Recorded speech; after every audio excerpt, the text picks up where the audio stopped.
Now we're at the point where we've learned a lot of different ways to solve equations. So we need to put this all together, review a little bit, make sure we're keeping track of everything we've learned.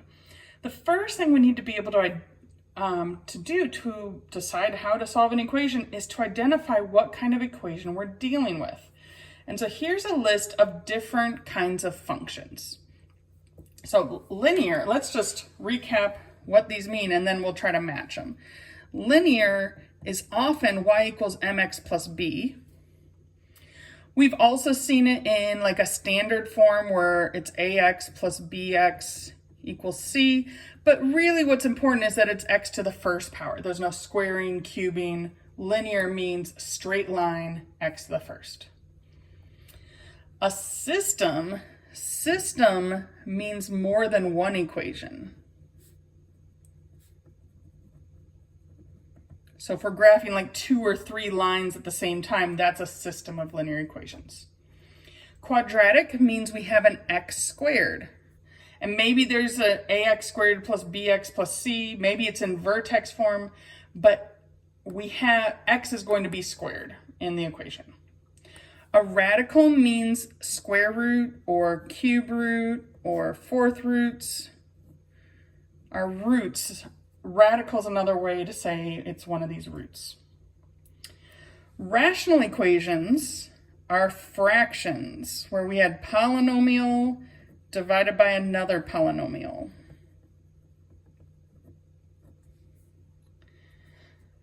Absolute value, hopefully we can identify that. That has those vertical lines. When we graph absolute values, they make V shapes.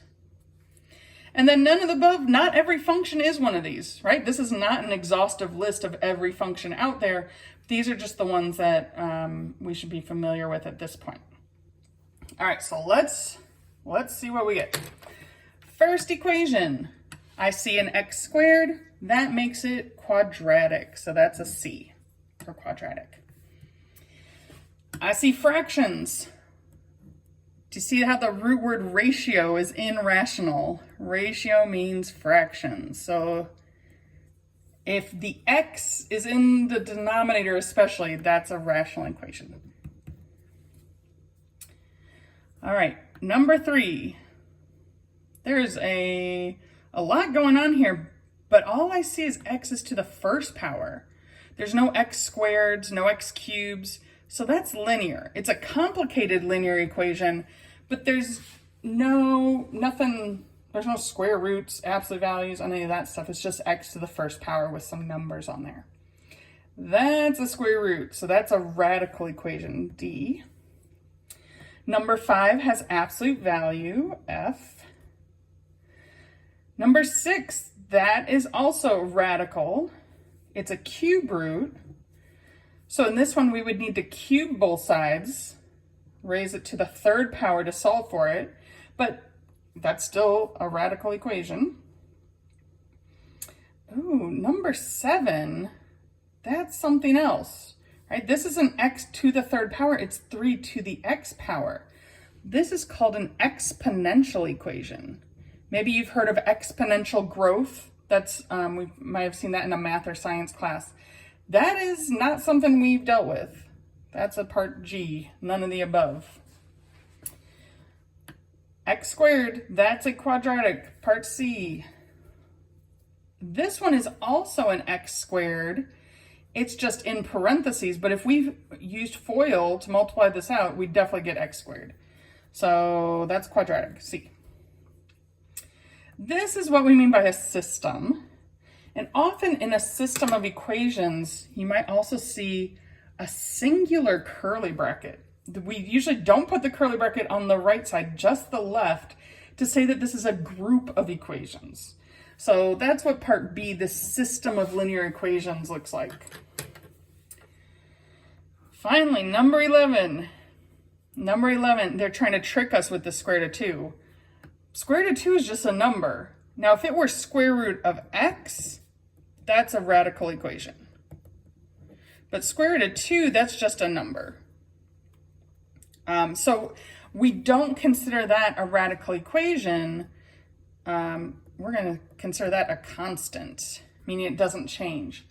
So really, if we look at what the x's are doing, it's just x to the first, so that's linear. That's definitely a sort of a trick question on that one. All right, a little different, but now that we, first step, always identify what's going on, because depending on what kind of equation we have, that changes the method we're going to use. So let's try this equation. It says square root of x plus 2 equals x. Start by identifying the type of equation. Radical. A radical equation. To solve these, we always get the root by itself, square root, cube root, whatever. Then we use exponents to undo. So in this case, we're going to square both sides. But like I said earlier, like if it were a cube root, we'd cube both sides.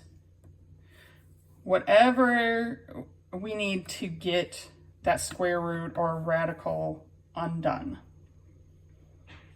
Okay.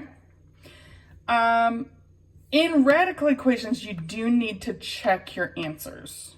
So there might be an extraneous solution, meaning even if we did the steps right, we might get an answer that just doesn't check out in the end. So let's try this. All right. First step, get the square root alone. So let me rewrite the problem.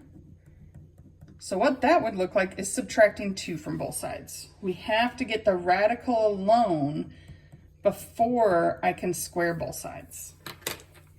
So now square, and when we say both sides, we don't mean the x and the minus 2 separately. I mean this whole right side as a unit is being squared. And that requires FOIL. Or box method. Maybe I'm feeling box method here. So we got x minus 2, x minus 2, x squared minus 2x plus 4.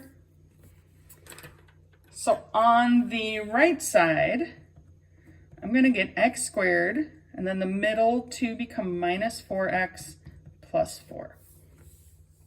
Okay. On the left side, a square root squared undoes it, so it's just an x. Okay, so now what we've done is change a radical equation into a quadratic equation. Quadratic equations, we have 2 methods that we've been using in Math 95. One is to solve by factoring, and the other is completing the square.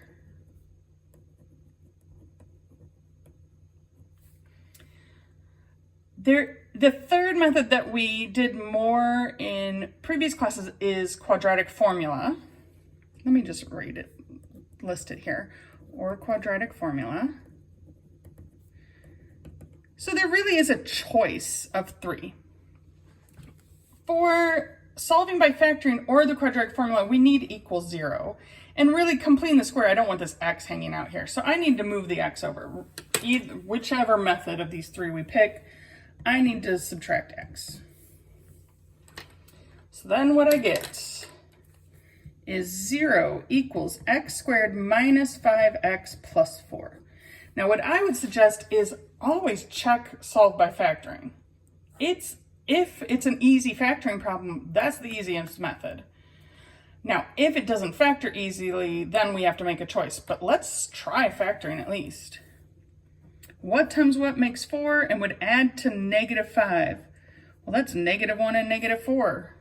Oh, it's an easy factoring. There is no reason for me to even do any of these other methods. So 0 either equals x minus 1.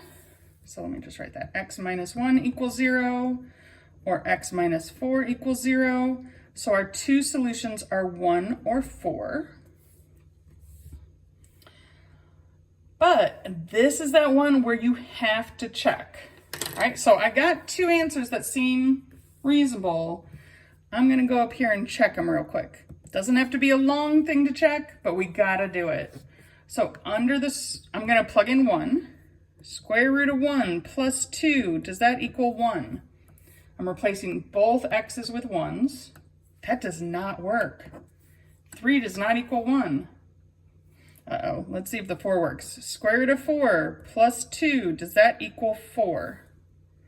That does work, yep. 2 plus 2 equals 4. So really, we did get an extraneous solution, and our real answer is just the number 4.